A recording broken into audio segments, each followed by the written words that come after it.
एकदन्तं महाकायं तप्तकाञ्चनसन्निभं लम्बोदरं विशालाक्षं वन्देऽहं गणनायकम्। बुद्धिं देहि यशो देहि कवित्वं देहि देहि मे मूढत्वं संहरा देवी त्राहि मां शरणागतम्। ഓം നമോ ഭഗവതേ വാസുദേവായ. നമസ്കാരം. ഋതം ഓഫ് ലവിലേക്ക് എല്ലാവർക്കും സ്വാഗതം. ഇന്ന് നമുക്ക് ഭഗവത്ഗീതയിലെ ആദ്യത്തെ അധ്യായത്തിലെ 9-ാമത്തെ ശ്ലോകം നോക്കാം. അന്യേച്ച ബഹവഃ ശൂരാ മദർത്തേ ത്യക്തജീവിതാ നാനാശസ്ത്രപ്രഹരണാ സർവേ യുദ്ധവിശാരദാ.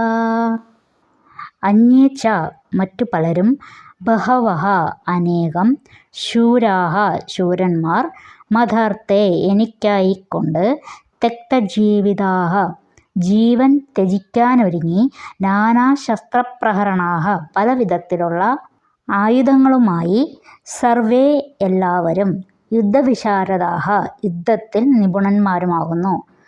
എന്താണ്? എനിക്ക് വേണ്ടി സ്വജീവിതം സമർപ്പിക്കുവാൻ ഒരുങ്ങി വന്നവരായിട്ട് ഇനിയുമുണ്ട് പല വീരം യോദ്ധാക്കളും, നാനാവിധത്തിലുള്ള ആയുധങ്ങൾ കൈവശമുള്ളവരും, സമരമുറകളിൽ സുപരിചിതരുമാണവർ. കഴിഞ്ഞ ശ്ലോകങ്ങളിൽ ദുര്യോധനൻ ദ്രോണാചാര്യരോട് തൻ്റെ സൈന്യത്തിലുള്ളവരെ പരിചയപ്പെടുത്തി കൊടുക്കുകയായിരുന്നു. അവരുടെ എല്ലാം ഓരോരുത്തരുടെയും പേരുകൾ പറഞ്ഞു.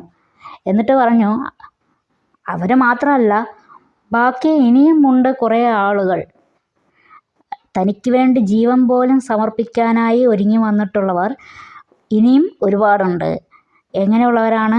ആയുധങ്ങൾ, പലതരത്തിലുള്ള ആയുധങ്ങൾ കൈവശമുള്ളവരും, അതുപോലെ തന്നെ പലതരത്തിലുള്ള സമരമുറകളിൽ സുപരിചിതരുമായിട്ടുള്ള ആളുകളാണ് അവരെല്ലാവരും. അപ്പോൾ അതിൽ പ്രധാനപ്പെട്ട ആളുകളുടെ മാത്രമാണ് ദുര്യോധനൻ പേരെടുത്ത് പറഞ്ഞിട്ടുള്ളത്. ആ പേരെടുത്ത് പറഞ്ഞവരിൽ ഒരാളാണ് ജയദ്രഥൻ. കഴിഞ്ഞ ശ്ലോകത്തിൽ നമ്മൾ പറഞ്ഞിരുന്നു, ജയദ്രഥനെ കുറിച്ച് പറഞ്ഞിരുന്നു, പേര് സൂചിപ്പിച്ചിരുന്നു. ചില ഗ്രന്ഥങ്ങളിൽ ഈ 9-ാമത്തെ ശ്ലോകത്തിൽ ജയദ്രഥൻ എന്ന പേര് എടുത്തു പറയുന്നുണ്ട്, ചിലതിൽ പറയുന്നില്ല. തഥൈവച എന്ന് മാത്രമാണ് പറയുന്നത്. അതായത് പേരെടുത്ത് പറയാതെ മറ്റുള്ളവരെല്ലാവരും കൂടി എന്ന് പറയുന്നു, തഥൈവച.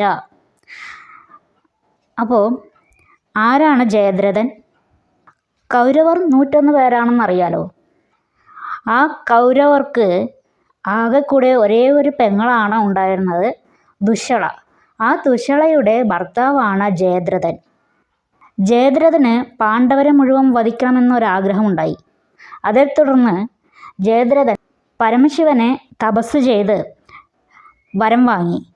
എന്നാൽ പരമശിവൻ പറഞ്ഞു, നിനക്ക് പാണ്ഡവരെ വധിക്കാം, പക്ഷേ അർജുനനെ ഒഴികെ മറ്റുള്ളവരെ മാത്രമേ നിനക്ക് തോൽപ്പിക്കാനാവൂ എന്ന് പരമശിവൻ പറഞ്ഞു.